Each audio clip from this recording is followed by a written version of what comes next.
Hello दोस्तों, आप सभी का स्वागत है हमारे यूट्यूब चैनल कविंदर भैया पर। आज के इस वीडियो में कक्षा 8 के हिंदी प्रज्ञा यूपी बोर्ड के पाठ 11 को पढ़ेंगे। पाठ का नाम है आत्मनिर्भरता। इस पाठ के प्रश्न उत्तर को इस वीडियो में पढ़ने वाले हैं। दिया है कुछ करने को। इसमें पहला है, सच्ची लगन से ही एकलव्य बिना किसी गुरु के बहुत बड़ा धनुर्धर बन गया। सच्ची लगन से कठिन कार्य आसानी से पूर्ण हो जाते हैं। आपके पाठ्य पुस्तक में कुछ अंश अवश्य आए होंगे जो एक बार में आपकी समझ में नहीं आते होंगे। बार बार पढ़कर आप उन्हें स्पष्टता समझ सकते हैं। पाठ में आए ऐसे अंशों को खोज कर लिखिए। तो आप अपने पाठ को पढ़िए, उसमें आपको कोई ऐसे वाक्य या कोई ऐसे अंश हो जो कि आपको समझ में नहीं आए हो, उसको बार बार पढ़ने पर भी नहीं समझ में आ रहा है तो अपने अंश को जो समझ में नहीं आ रहा है उसको इस उत्तर में लिख सकते हैं। ठीक है, तो इसको आप लोग अपने से करिए। प्रश्न नंबर 2 है, अपने शिक्षक से राजा हरिश्चंद्र, कोलंबस, महाराणा प्रताप, शिवाजी, एकलव्य, हनुमान के बारे में जानकारी कीजिए। इसका उत्तर हो जाएगा, यानी कि इसको आप अपने शिक्षक की सहायता से इसके बारे में जानकारी प्राप्त करके लिख सकते हैं। आगे है विचार और कल्पना से पहला प्रश्न, आपके विचार में आदर्श व्यक्ति के चरित्र में कौन कौन से आवश्यक गुण होना चाहिए। ठीक है, तो देखिए इसका उत्तर हो जाएगा, आदर्श व्यक्ति के चरित्र में नम्रता, स्वतंत्रता, कोमलता, उच्च लक्ष्यता, दृढ़ निश्चय, स्वावलंबन, साहस और परिश्रमशीलता आदि गुण होने चाहिए। आगे प्रश्न नंबर 2 है, नम्रता और दब्बूपन में क्या अंतर होता है। इसका उत्तर होगा, नम्रता से आशय बड़ों का सम्मान करना और छोटे तथा बराबरों वालों से अहंकार रहित होकर कोमलता से व्यवहार करना है। दब्बूपन से आशय है दूसरों पर आश्रित होकर उनके पीछे चलना। ऐसा करने से संकल्प शक्ति क्षीण और बुद्धि मंद हो जाती है, जिससे मनुष्य अवनति को प्राप्त होता है। प्रश्न नंबर 3 है, आत्मनिर्भरता व्यक्ति का बहुत बड़ा गुण होता है। इससे कुछ करने की शक्ति का विकास होता है। आप अपने किन किन कार्यों के लिए दूसरे पर निर्भर नहीं है तथा किन किन कार्यों के लिए आप दूसरों पर निर्भर रहते हैं, अलग अलग सूची बनाइए। तो ऐसे कार्य जिसके लिए आप किसी और पर निर्भर नहीं रहते और ऐसा कार्य जिसके लिए आप किसी और पर निर्भर रहते हैं, तो इन कार्यों की सूची बनाना है। तो देखिए पहला कार्य वो लिखेंगे जिससे हम किसी दूसरे पर निर्भर नहीं है। तो देखिए पहला कार्य हो जाएगा समय पर उठना, हम इसके लिए किसी दूसरे पर निर्भर नहीं है। दूसरा हो जाएगा अपने दांत साफ करना और स्नान करना, ये कार्य हम स्वयं करते हैं। तीसरा स्कूल की तैयारी करना। चौथा कार्य अपना गृह कार्य करना। पांचवा कार्य अपने कपड़े और पुस्तकें व्यवस्थित रखना। अब ऐसे कार्यों की सूची बनाएंगे जिनके लिए हम दूसरों पर निर्भर है, जैसे कि पहला भोजन बनाने के लिए, दूसरा विद्यालय आने जाने के लिए यदि दूर है तो, तीसरा कठिन विषयों को समझने के लिए शिक्षक की आवश्यकता, चौथा बीमार होने पर माता पिता और डॉक्टर की सहायता, पांचवा कार्य महत्वपूर्ण निर्णय लेने के लिए माता पिता का मार्गदर्शन।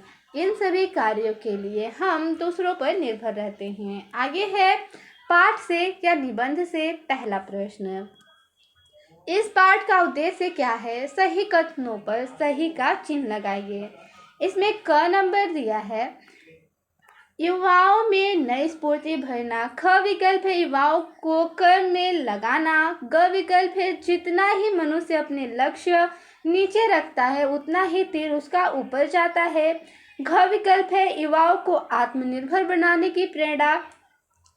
आगे अंका नंबर है, युवाओं को महापुरुषों के जीवन के प्रेरक प्रसंगों की जानकारी देना। तो इस पाठ का उद्देश्य क्या है, इसका सही विकल्प हो जाएगा युवाओं को आत्मनिर्भर बनने की प्रेरणा देना। विकल्प घ सही होगा।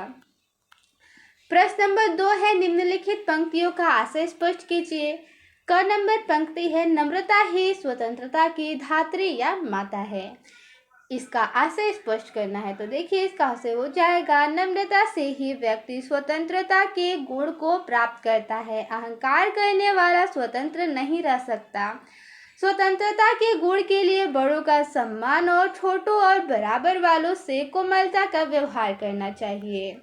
अगला पंक्ति है, युवाओं को यह सदा स्मरण रखना चाहिए कि उसकी आकांक्षाएं उसकी योग्यता से कहीं बढ़ी हुई है। इसका आशय हो जाएगा, मनुष्य की इच्छाएं उसके साधन और क्षमता से ज़्यादा है। अगला पंक्ति है, ग नंबर, मनुष्य का बेड़ा उसके हाथ में है, उसे वह चाहे जिधर लगाए। इसका अर्थ यानी कि आशय हो जाएगा, मनुष्य स्वयं अपने भाग्य का निर्माता है। वह चाहे तो उन्नति कर सकता है और चाहे तो अपने को गर्त में गिरा सकता है। अगला है पंक्ति नंबर घ, अध्यवसायी लोगों ने अपने समृद्धि का मार्ग निकाला है। इसका आशय लिखना है। देखिए, अध्यवसायी लोगों ने अपनी समृद्धि का मार्ग निकाला है। इसका आशय यानी कि अर्थ हो जाएगा, पुरुषार्थी लोगों में अपने प्रयत्नों से उन्नति का मार्ग प्रशस्त किया है।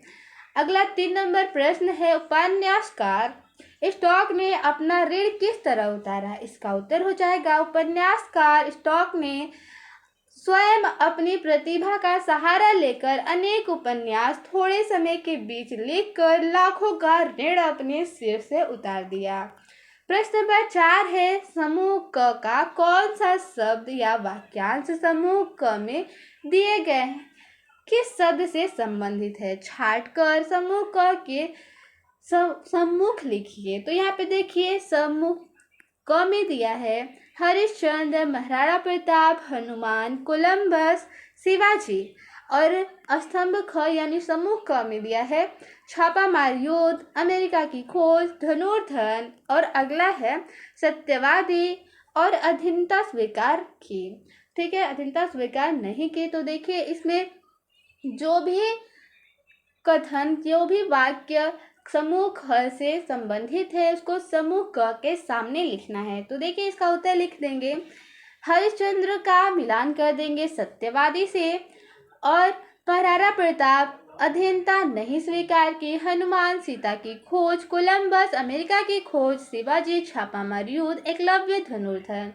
इस प्रकार से मिलान कर देंगे। भाषा की बात से पहला प्रश्न है, आत्म संस्कार शब्द से संस्कार के पूर्व आत्म शब्द जुड़ा हुआ है। ठीक है, आत्म संस्कार आत्म प्लस संस्कार शब्द से मिलकर बना है, जिसमें आत्म शब्द यानी संस्कार में आत्म शब्द जुड़ा हुआ है। दिए गए शब्दों के पूर्व आत्म लगाकर नए शब्दों की रचना कीजिए। यहाँ पे शब्द दिए गए हैं, परिचय, चिंतन, निर्भर, बोध और कथन। इन शब्दों के आगे आत्मा शब्द जोड़कर नए शब्द बनाएंगे। तो परिचय में आत्म शब्द जोड़ेंगे तो ये हो जाएगा आत्म परिचय, आत्मचिंतन जोड़ेंगे तो ये हो जाएगा आत्मचिंतन, निर्भर में आत्म जोड़ने पर आत्मनिर्भर, आत्म में बोध जोड़ेंगे आत्मबोध, आत्म में कथन जोड़ेंगे तो ये हो जाएगा आत्मकथन। अगला है प्रश्न नंबर 2, निम्नलिखित मुहावरों के अर्थ लिखकर इनका वाक्यों में प्रयोग कीजिए। इसका उत्तर लिखेंगे। पहला है मुहावरा मुंह ताकना। इसका अर्थ होता है दूसरों का सहारा ढूंढना। वाक्य में प्रयोग करेंगे, आलसी आदमी दूसरों का मुंह ताकते हैं। अगला मुहावरा है अपने पैरों के बल खड़ा होना। इसका अर्थ हो जाएगा अपने सहारे रहना। वाक्य में प्रयोग हो जाएगा, अपने पैरों के बल खड़ा होना स्वाभिमानी मनुष्य के लिए आवश्यक है। अगला मुहावरा है दृष्टि नीचे होना। इसका अर्थ हो जाएगा मानहानि होना। वाक्य प्रयोग लिखेंगे, अपराध के लिए पकड़े जाने पर उसकी दृष्टि नीचे हो गई। मुहावरा है सिर ऊपर होना। इसका अर्थ होता है गर्व अनुभव होना। वाक्य में प्रयोग लिखेंगे, महाराणा प्रताप के रण कौशल से राजपूतों का सिर ऊंचा हो गया। अगला मुहावरा दिया है अपने हाथ में अपना भाग्य होना। इसका अर्थ होता है स्वयं अपना भाग्य बनाना। वाक्य प्रयोग होगा, इतिहास साक्षी है कि मनुष्य अपना भाग्य स्वयं ही बनाता है। मुहावरा है कठपुतली बनना। इसका अर्थ होता है आश्रय पर रहना। इसका वाक्य प्रयोग हो जाएगा, वह उसके हाथ का कठपुतली बना हुआ है। अगला है हृदय पर हाथ रखना, इसका अर्थ होता है हिम्मत दिखाना। वाक्य प्रयोग होगा, सुरक्षाकर्मी ने हृदय पर हाथ रखकर आतंकी से लोहा लिया। प्रश्न नंबर 3 है, जीवन निर्वाह समास पद का विग्रह है।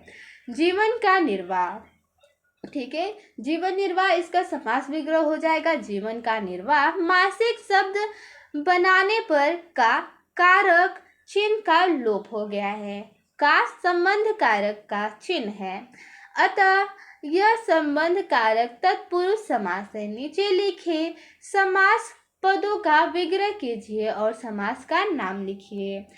अगला देखिए, नीचे शब्द दिए गए हैं, अहंकार वृत्ति, इसका समास विग्रह करना है और समास का नाम लिखना है। तो समास विग्रह हो जाएगा अहंकार की वृत्ति, समास का नाम हो जाएगा तत्पुरुष समास। अगला है आत्म संस्कार, इसका विग्रह हो जाएगा आत्म का संस्कार। यहाँ पे समास का नाम लिखेंगे तत्पुरुष समास। आगे दिया है आत्म मर्यादा, इसका विग्रह होगा आत्म की मर्यादा, ठीक है, आत्मा की मर्यादा। और समास का नाम हो जाएगा तत्पुरुष समास। आगे चित्त वृत्ति दिया है, चित्त वृत्ति का विग्रह हो जाएगा चित्त की वृत्ति और ये हो जाएगा तत्पुरुष समास।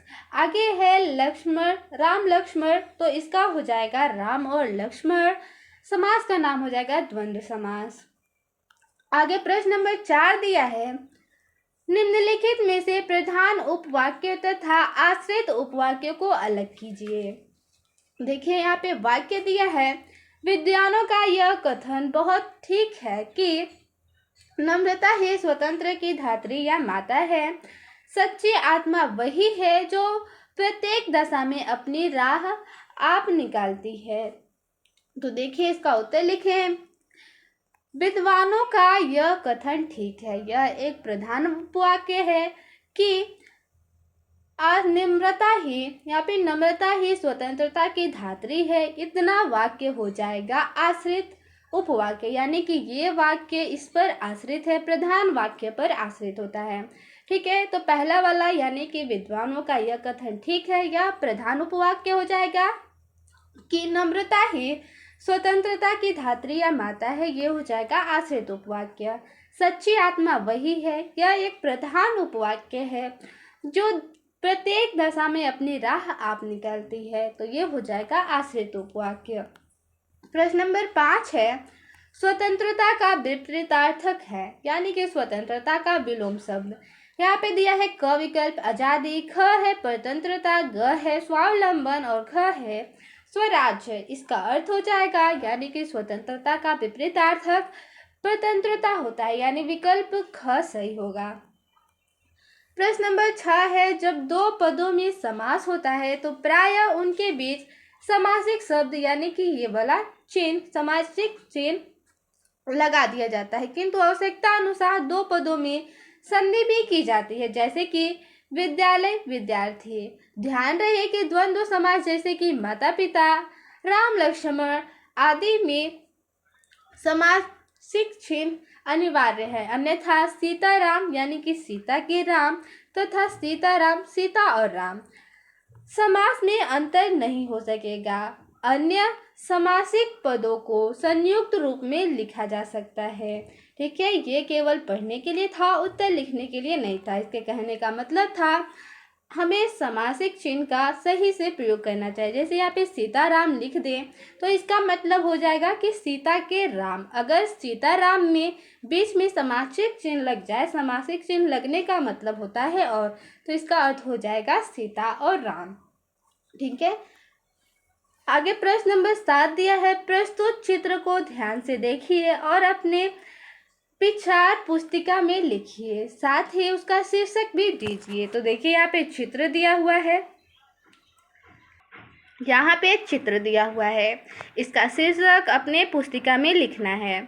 शीर्षक लिखेंगे विद्यालय चले और इस पर विचार करना है, यानी कि विचार लिखेंगे प्रस्तुत चित्र में कुछ बच्चे अपने अभिभावकों के साथ विद्यालय जा रहे हैं। विद्यालय का वातावरण साफ सुथरा और हरियाली से भरा हुआ दिखाई दे रहा है।